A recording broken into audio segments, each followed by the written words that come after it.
Olá pessoal, Guilherme Lima, Evolo Papo. Vamos bater um papinho hoje aí sobre a questão dos vícios, né? E a primeira informação que eu gostaria de trazer, né? E reforçando já a informação passada em outro EP, né? Seria que se você tem vícios, né? Que você considera claro para você que tem um vício, né? Você pode assistir um vídeo do canal Zona de Progresso sob o título Neurocientista revela uma técnica poderosa, né? Essa técnica ela pode ajudar você, né, a superar vários tipos de vício, né? Basicamente, por exemplo, né, ela fala que para uma pessoa que fuma, né, a pessoa, né, colocar um pacote de cigarro na frente dela e aí uma outra pessoa, né, autoriza a pessoa a abrir, mas não fazer mais nada, né? Aí ela espera aí, aguenta 4 minutos. Aí a partir daí a outra pessoa autoriza, né, pegar o cigarro, mas não pode ligar o cigarro, né? E aí aguenta mais 4 minutinhos, né? E aí, a partir daí a pessoa pode cheirar, mas não pode ligar o cigarro, né? E aí dá 4 minutos, né? E assim sucessivamente, né? E nunca deixando a pessoa ligar o cigarro, né? E então, essa técnica, né? A pessoa aprende, né? Que se esperar tempo suficiente, né? Se der tempo suficiente, a vontade de fumar simplesmente vai embora, né? Então, assista aí o filme, o vídeo completo do canal Zona de Progresso. E gostaria de falar, né, que todos os vícios, né, para todos os vícios sempre é preciso, né, ter uma paciência muito grande consigo mesmo, né? Porque a realidade é que é difícil, né, mudar a si mesmo numa velocidade muito grande, né? É bastante difícil você conseguir mudar hábitos que você desenvolveu ao longo de anos. E a maior parte da gente, né, de nós, seres comuns, né, costuma ter vários gargalos, né? E alguns vícios, né, a pessoa pode conseguir corrigir, né? Por exemplo, por meio de leituras selecionadas, né? Eu gostaria de compartilhar, né, um caso pessoal, né? A superação pessoal minha, né, da questão do vício em jogos eletrônicos, né? E como é que eu consegui isso, né? Eu comecei a fazer leitura de livros sobre análise transacional. E o autor seria o Eric Berne, né? Seria o autor da análise transacional, né? E a verdade é que a realidade, né, de um jogo ela costuma ser muito mais interessante do que a vida convencional de um adolescente, né? Sobretudo para adolescentes jovens, né? Que o jogo possibilita a pessoa, né, viver verdadeiras aventuras sem o risco de morrer e sem se entediar, como por exemplo ficar lá 2 horas assistindo uma aula de biologia, né? E jogos de longe, né, costumam ter um apelo muito maior do que o estudo simples e puro, né? E se a pessoa ela não consegue, né, pensar sobre as questões existenciais mais básicas, como a ideia, né, de que a pessoa deveria, né, se preparar melhor para a fase adulta da vida, as chances são que quando a pessoa fica adulta, né, ela se arrepende, né, por não ter se preparado melhor, né, para essa fase adulta da vida, né, estudado com mais afinco para se preparar melhor para essa fase adulta da vida. E nesse sentido, né, é sempre útil ter em mente, né, que essa visão, né, precoce de que a juventude, né, prepara a pessoa para a vida adulta, meio que ajuda a pessoa, né, a considerar, né, a levar ela a sério a profissão de estudante, né? E, no fundo, né, todo vício, de uma forma ou de outra, é meio que uma autoevitação, né? No meu contexto, né, eu jogava, né, para não pensar na vida, né, uma vez que eu não sabia a forma, né, de superar meus defeitos, outra fase, né, não conhecia técnicas para que me fornecessem, né, condições de superação nesse sentido. E era uma época, né, que a informação era muito escassa, né, e eu achava que só eu que tinha esses defeitos e ninguém podia me ajudar, né? E hoje está muito mais fácil, com a própria internet, conseguir muitos livros, né? E como o próprio livro que me ajudou muito a superar essa questão do vício em jogos eletrônicos, que foi o que você diz depois de dizer olá, de Eric Berne, né? E também o próprio Projeciologia, né? O tratado Projeciologia do professor Valdo Vieira, né? Que esse último, ele tá de forma gratuita na internet para qualquer pessoa que e quiser, ela acessa lá o Google Books, né? books.google.com, procura Projeciologia Valdo Vieira, vai vir lá o livro, o PDF inteiro, a pessoa pode baixar gratuito, né? De forma gratuita. E hoje tem muitos livros, né, gratuitos que a pessoa pode baixar na internet, o PDF, né? Para qualquer pessoa que se interesse, né, em tentar superar algum trafar, né, que é o que o Valdo Vieira chama de traço fardo, ou no popular seria o defeito, né, os defeitos da pessoa, né. E tem muita gente que atribui, né, os próprios vícios, né, a experiências de vida negativas, né, até mesmo frequentemente culpando, né, os próprios pais pelos problemas que ela enfrenta, né. Mas a realidade, contudo, ela mostra, né, que mesmo em casos extremos, né, a escolha pelo vício, ela depende muito mais do interior de uma pessoa do que propriamente de questões exteriores, né. Já li a respeito de um caso, né, e estudei um pouco de psicologia, né, e esse caso era um caso em que pais alcoólatras, tabagistas, muito negativos, né, tiveram gênios, né. Um deles se tornou alcoólatra e depressivo, e o outro simplesmente superou o processo e viveu uma vida comum, né, normal. Então, só aí, né, por esse caso, a gente isola três questões, né. Primeiro, a questão genética, né, que alguém poderia argumentar, né, ter alguma influência. E segundo, seria a questão da convivência social, né, mas todos os dois tiveram os mesmos pais e provavelmente escolas iguais e experiências semelhantes sociais, né. E, por fim, né, a influência dos próprios pais, né, dos próprios pais. Se um conseguiu, o outro não conseguiu, isso significa que não é só do meio exterior que depende, né, a vida de uma pessoa. Há amplo espaço, né, para a questão do livre-arbítrio, né, ou como a pessoa enxerga o mundo e as dificuldades que a vida traz para a gente, né. E esse caso, claramente, né, sugere que nosso interior é muito mais poderoso, né, que qualquer dificuldade que porventura se apresente na nossa vida, né? E se você tiver uma mente mais aberta, por esse simples exemplo, né, esse caso aí, você também pode começar a fazer perguntas, né, do tipo assim, puxa, mesmo com esse material genético, né, e um resultado completamente diferente, né, será que isso pode ser um indício de vidas passadas, né? Isso pode ser atribuído de alguma forma a experiências prévias em vidas passadas, né? Valdo Vieira fala, né, aborda um conceito nos livros dele, nos tratados dele, um conceito que ele chamou de paragenética, né, que é um processo análogo à genética, só que considera toda a coleção, né, de experiências de outras vidas, né.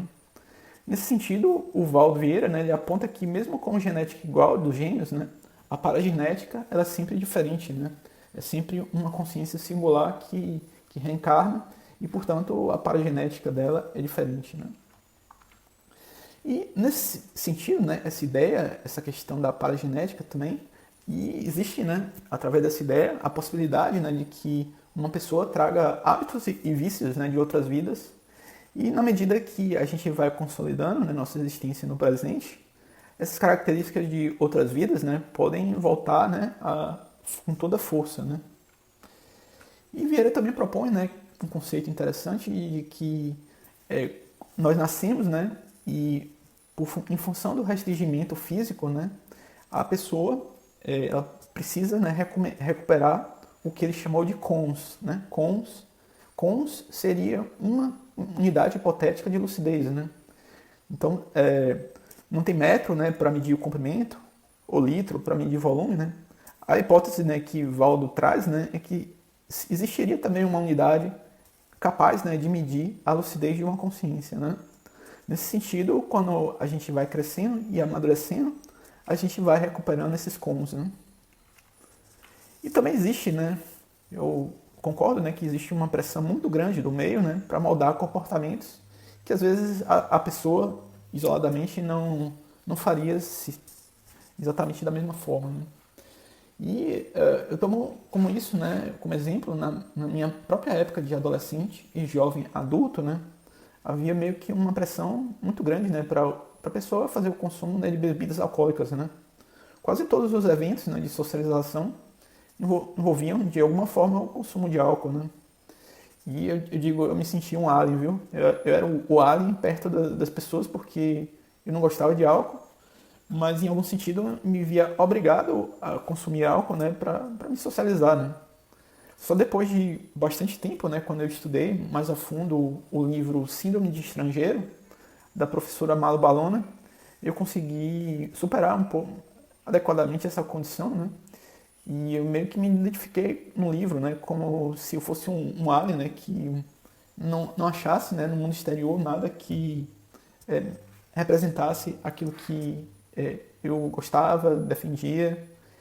E eu meio que achei, né, um pouco, graças também a esse livro, né, achei um pouco mais de pessoas parecidas comigo, né, e vi que não era a única pessoa a me sentir dessa forma, né, essa forma da pessoa achar que não pertence, né, a esse mundo material que a gente vive, em que vários hábitos, né, há várias pressões, né, do meio para que as pessoas ajam contra a própria consciência, né.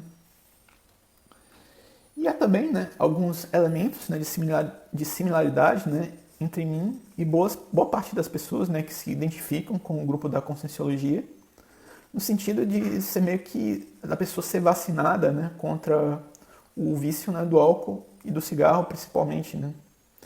O Valdo atribui essa vacina, né, como algo que vem de outras vidas e também do período, né, entre uma vida e outra, né, em que o espírito da pessoa, né, ela continua vivendo e evoluindo, só que sem um corpo físico material, né.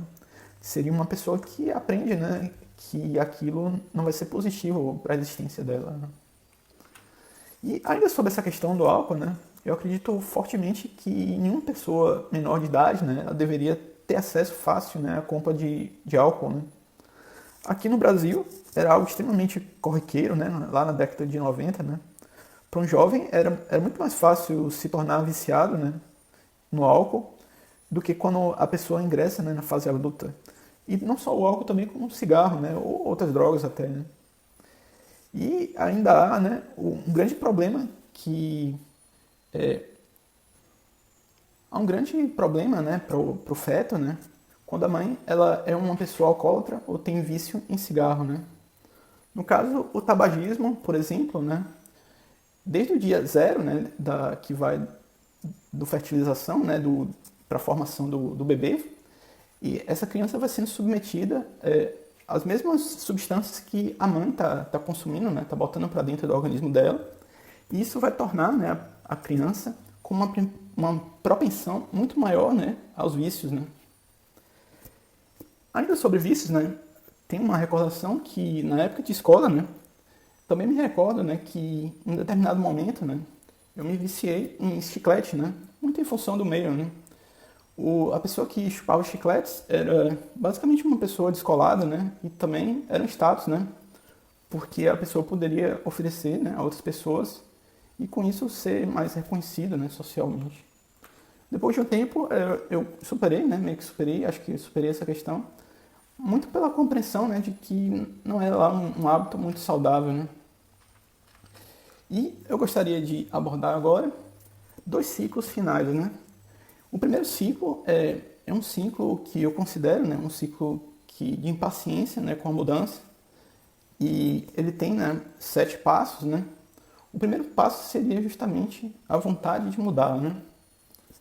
Então, é aquela pessoa que está desejosa de uma mudança e aí ela cria, né, o segundo passo seriam as altas expectativas de mudança, né. Então, ela cria toda uma expectativa em torno dessa ideia de mudança, né. E aí, como terceiro passo, né, existe a questão da impaciência, né, a pessoa não se tornar paciente, né, para que a mudança, dá tempo para a mudança ocorrer e se consolidar, né. Um item seguinte seria que a pessoa ela não vê a mudança, né, ela não vê por 2 motivos, ou porque ela acha que a mudança é pequena, né, e deve ser descartada, ou então realmente porque ela não enxerga, né, nenhum tipo de mudança, né. E aí o que acontece? A partir daí a pessoa se frustra, né, porque se ela vê que ela teve um alto esforço e o resultado foi pouco ou nenhum, isso frustra muito a pessoa, né.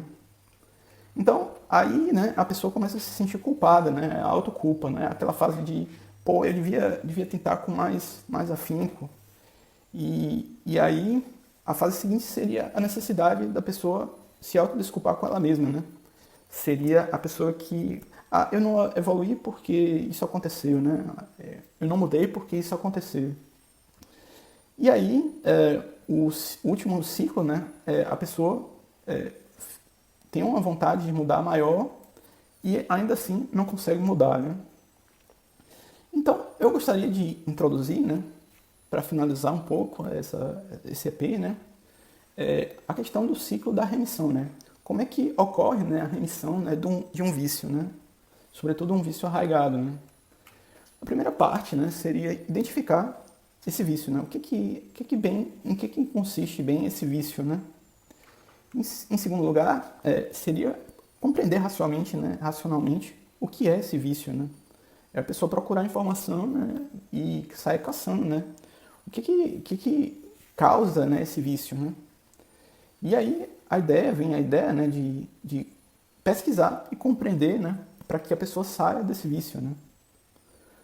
Na etapa seguinte, a pessoa começa a esboçar, né, mudanças, né, graduais e aí, se ela se cobrar muito, ela pode cair, né, no ciclo anterior, né?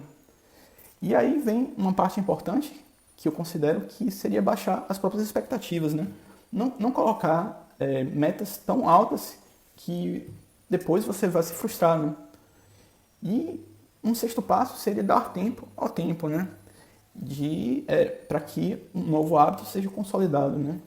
Existe até uma informação da psicologia, né, que faz com que maus hábitos que nós aprendemos, né, que nós estamos tentando consolidar um novo comportamento, normalmente precisa de algum tempo para que esse novo hábito seja consolidado, né?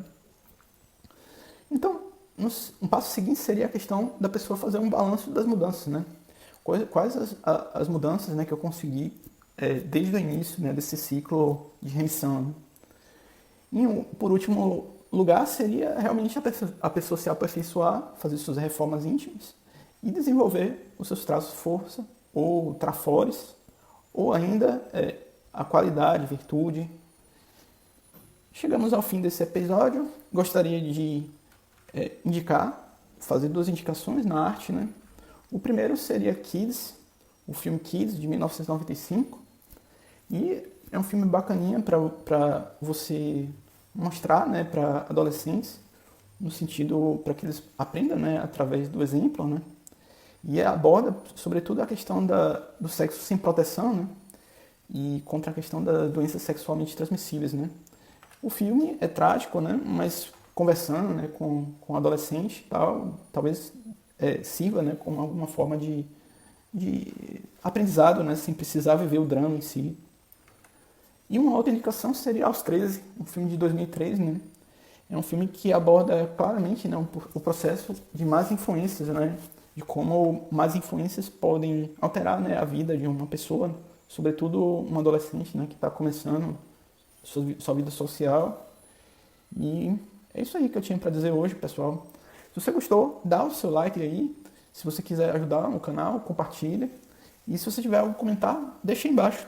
Eu vou responder quando possível e se possível. Tá bom? Então, até mais. Tchau, tchau. Obrigado.